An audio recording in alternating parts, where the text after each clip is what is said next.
சக்கரை பொங்கல் குக்கரில் எப்படி செய்யலான்னு பார்க்கலாம். குக்கரில் 1 கப் பச்சரிசி எடுத்திருக்கேன், 1/2 கப் பாசிப்பயிறு எடுத்திருக்கேன். நல்லா கழிஞ்சு 1.5 கப்புக்கு 4.5 கப் தண்ணி ஆட் பண்ணிக்கலாம். இதனால ஒரு 5 விசில் விட்டுருங்க.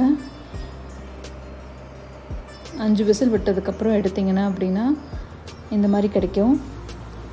இதை ஃபஸ்ட்டே நம்ம மசிச்சு வச்சுக்கலாம்.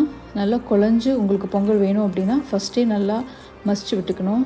பாகு போட்டதுக்கப்புறம் மசித்தா நல்லா குழஞ்சு மசியாது, நல்லா மசிச்சு வச்சுக்கலாம். அதுக்கப்புறம் 1 கப் பச்சரிசி நம்ம எடுத்துருக்கோம். இதில் இப்போ 2 கப் வெல்லம் ஆட் பண்ணிவிட்டு 1/2 கப் தண்ணி ஆட் பண்ணிக்கிறோம். பாகு கரைஞ்சி வந்துருச்சு, நல்லா கரைஞ்சிரும். இப்போ அதை இதில் ஆட் பண்ணிக்கிறோம்.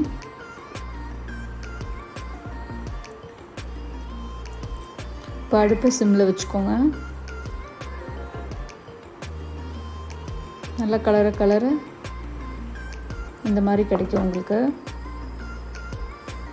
இது அடுப்பில் கொஞ்சம் நேரம் சிம்மில் போகட்டும். அதுக்குள்ளே நம்ம கடாயில் ட்ரை ஃப்ரூட்ஸ் வறுத்துக்கலாம். என்னென்ன ட்ரை ஃப்ரூட்ஸ் உங்களுக்கு வேணுமோ அந்த டேஸ்ட்டுக்கு தகுந்தாப்பில் போட்டுக்கலாம். நான் இப்போதைக்கும் கேஷ்யூ கிஸ்மிஸும் ஆட் பண்ணுறேன். நெய் ஒரு 4 ஸ்பூன் போட்டு கேஷ்யூ ஃபஸ்ட்டு வறுத்துட்டு அதுக்கப்புறமா கிஸ்மிஸ் போட்டு வறுத்துறேன். 2 ரோஸ்ட் பண்ணதுக்கப்புறம் இதில் சக்கரை பொங்கல் இதில் ஆட் பண்ணிக்கிறேன்.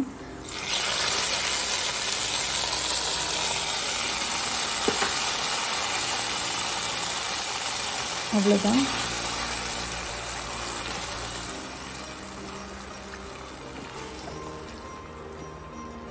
நல்ல சுவையான சக்கரை பொங்கல் ரெடி. செஞ்சு பார்த்துட்டு எப்படி இருக்குன்னு கமெண்ட் பண்ணுங்கள்.